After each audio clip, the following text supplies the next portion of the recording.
What's up, everyone? We're going to be diving into some of the myths that the Kansas City Northland has.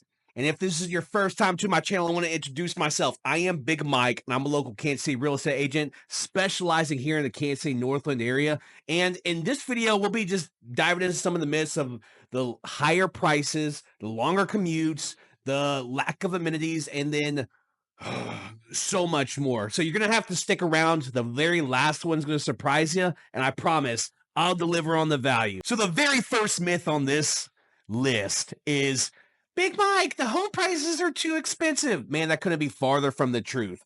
Actually, for the home prices here, you get the best value for your money. You get bigger yards, you get bigger houses, and truth be told, you get less per square foot to pay for. So it actually is not further from the truth. And when you speak about cities like Gladstone, Kearney, Smithville, these houses, you're getting about $140, $150 a square foot. With new construction, you're getting like $200 a square foot. And the housing prices are going up, where downtown you could go find a lot for 8,000, 9,000 square feet, and you're paying a couple $100,000. Here, an 8 or 900 for an 8,000 or 9,000 square foot lot, even if you wanted to completely new build it, you're speaking it's about $50,000. So it's substantially lower because it hasn't caught up to the downtown pricing. Like, downtown pricing is so compact with people. And then truth be told, the housing is all up in the air. I mean, you can talk about Brookside downtown or Waldo. Those lots down there are 400,000 or 500,000 just for the lot, and then you still have to build up and not out. So just to give you perspective, so it's farthest from the truth. Another myth I hear is, man, Big Mike, it just seems like it's pretty far from downtown. Hey, look, if you want to just be able to step outside your house and go downtown, yeah, that's not the Northland.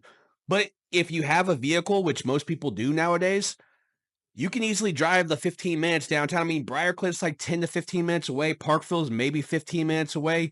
You can go Liberty, that's like 20 minutes away. And then Kearney, Smithville, and Platte City, they're all like 25 to 30 minutes away. And then the housing prices are so much, like, you can get so much more house there. It probably wouldn't make a difference when you get a bigger house and you have to drive a little bit more. But there's two sides to every story. You do have to drive a little bit more up here in the Northland. Sorry about that for you guys that want to be able to walk outside your house and just be right in downtown. But on top of that, with the networking that's provided with a little bit slower of a lifestyle, most of you salesmen out there will actually find benefits off of living in the Northland compared to downtown. Whereas downtown, not a lot of people want to talk to everyone because everyone's on a hurry and go. Suburbs are a little bit slower. People are willing to conversate a lot more. So it may be something that you need to think of if you are in the networking or business side of things for business. Another myth is the Northland doesn't have amenities and entertainment. That's not the furthest from the truth. Almost every single week, maybe every other week, there's something happening in Parkville over at English Landing Park. There's multiple events over in Kearney, Jesse James Festival being one of them, the 4th of July Festival being another. There's a parade that just happened this last weekend. There's so many events going on in Kearney. Liberty has a farmer's market every single weekend downtown. Plus, there's a bunch of nightlife in Liberty. Gladstone has many different events at the amphitheater here in Gladstone. Platte City has so many different events. On top of that, if you ever are just bored on a Friday night, every single major city up here has a football team with a high school, and it's like a small town feel. Everyone shows up and supports their local team.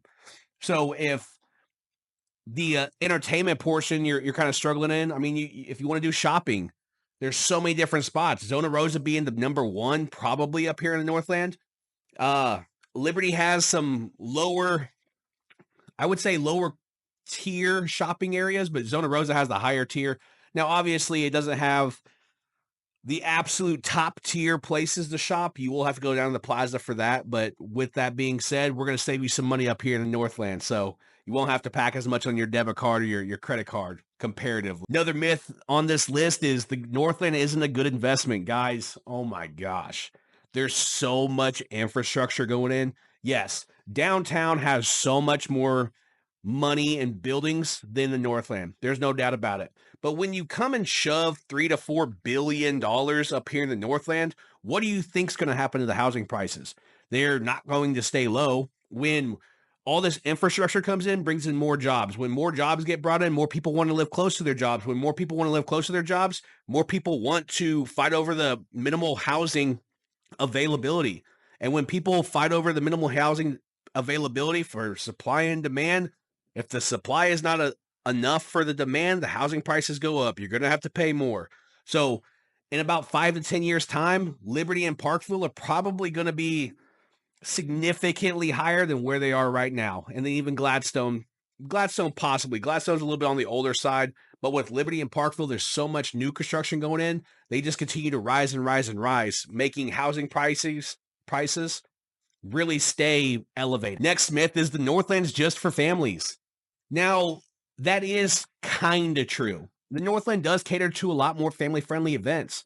But if let's say you're a single individual who makes good money, Briarcliff may be a spot for you. It's only 10 minutes from downtown. Plus, the amount of house you get for the price point, unfathomable. Now, these houses are a little bit older, and some of them are a little bit more dated.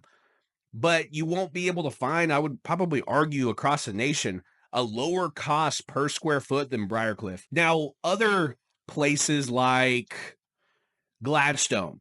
Now, if you're a first-time home buyer, these houses are about 250 to 300,000 in Gladstone, so you're still significantly closer to Kansas City. The houses are on the older side. Now, you do need to be a little bit picky on which house you're going to get. Make sure you have a good roof. Make sure you have a good foundation. Make sure you have a good furnace and air conditioning unit. Make sure those things are good before you purchase the house. And as long as those things are good, everything else is just probably cosmetic. Go buy yourself an older house that's pretty dated, flip it. Go throw 10 or 15 grand at it, and then have a house that's completely unrecognizable than the day you purchase it. Plus, you can probably walk into some equity. So just to give you an idea, so it's not just for families, but it does cater more to the families, just like every suburban lifestyle area across the United States has. Next myth on this list, it's all development, has no charm. Well, that is kind of the case. So there's not a lot of houses that are just completely historic like some other places across the country. Now, with that being said, the Northland does cater to new construction more, but if you do want older construction, go find places like Parkville that's been around. Kansas City, Northland, like North Kansas City. You can find Liberty.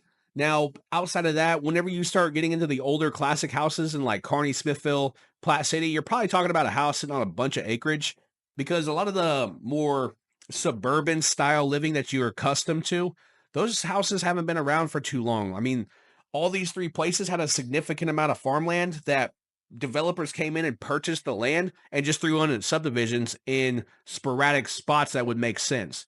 But if you are into the charm, Kansas City North does have spots. It's basically all the places south from the three I just mentioned, Platte City, Smithville, and Kearney. All those places have little nooks of classic homes. Hell, there's even the Village over outside of Liberty. The houses were built in 2015, newer, and then they all have that like old town vibe with not the old time problems that come with the old town vibe. So just give you perspective. So there are some places that have classical area themes. You just have to be able to find them if that's really something that you desire. So there you have it. Those were the top myths from the Kansas City Northland, and I ran through them pretty quick. But if you want to know more information, don't hesitate to reach out. I'm Big Mike. I'm a local Kansas City real estate agent. Feel free to reach out to me. My information's right here. Call or text, night or day, doesn't matter. And as always, hopefully you just subscribe to my videos. I'm going to always be producing more and more information and giving you the best information possible about the Kansas City Northland and why I think everyone should move here. But for now, Big Mike is out.